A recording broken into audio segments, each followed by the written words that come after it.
안녕하세요. 숨은 보험을 찾아드리는 손해사정사들입니다. 어떤 사람은 합의를 일찍 해야 좋다고 하고 또 어떤 사람은 합의는 치료해보고 늦게 하는 게 유리하다고 합니다. 도대체 교통사고 합의 타이밍은 언제가 좋을까요?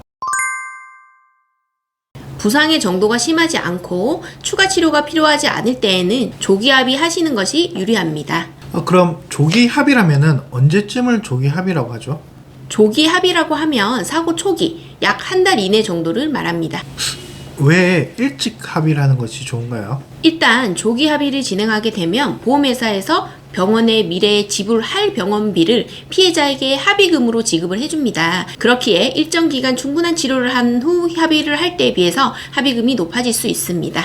조기 합의하실 때 유의하셔야 될 점이 있다면 어떤 것들이 있을까요? 합의 시점에 통증이 계속 남아있거나 정확한 진단을 내리지 않았을 때, 그리고 합병증이나 후유증이 예상되는 경우라면 조기 합의는 위험합니다. 그렇죠. 무턱대고 합의를 했다가 추가적인 치료로 치료비가 더 많이 발생할 수도 있기에 조기 합의할 때는 건강 상태를 잘 살피신 후 합의하시는 것이 좋습니다.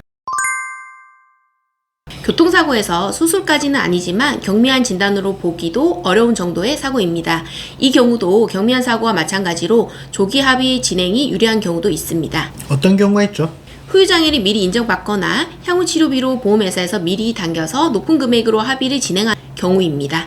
이런 경우에도 조심하셔야 될 점이 있죠. 네, 경미한 사고보다 합병증이나 후유장애 발생 가능성이 높아서 합의하시기 전에 담당 주치 소견을 한번 여쭤보시고 그 부분을 참고하셔서 결정하시는 것이 좋겠습니다. 또 이 경우 미리 한시적으로 후유장애를 인정받고 조기 합의를 진행할 경우라면은 합의금은 당장은 크게 느껴질 수 있으나 향후 예상치 못한 후유증 등이 잔존하게 되면 치료비 발생이 더욱 클 수 있기 때문에 이런 경우라면 합의 시 매우 신중하게 결정하셔야 됩니다.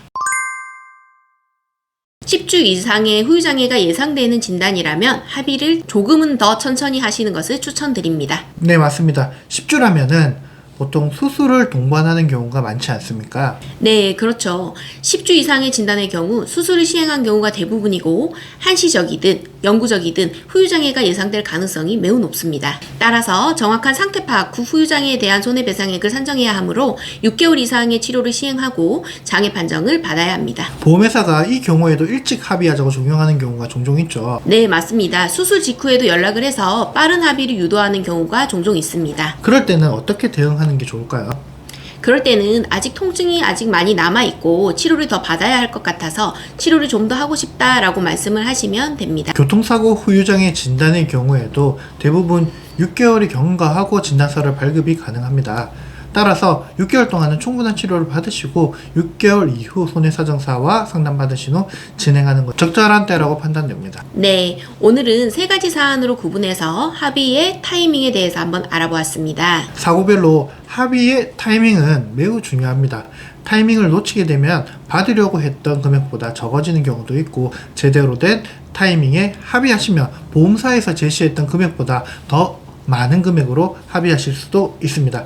오늘 알려드린 내용을 참고하셔서 합의하실 때 적절한 기준을 세우시고 합의를 진행하시는 게 좋을 것 같습니다. 오늘 영상 도움이 되셨다면 구독하셔서 숨은 보험금 정보 계속 받아가시고 궁금하신 점이 있으시면 언제든지 손해사정사들로 연락주세요. 친절하게 상담 도와드리겠습니다.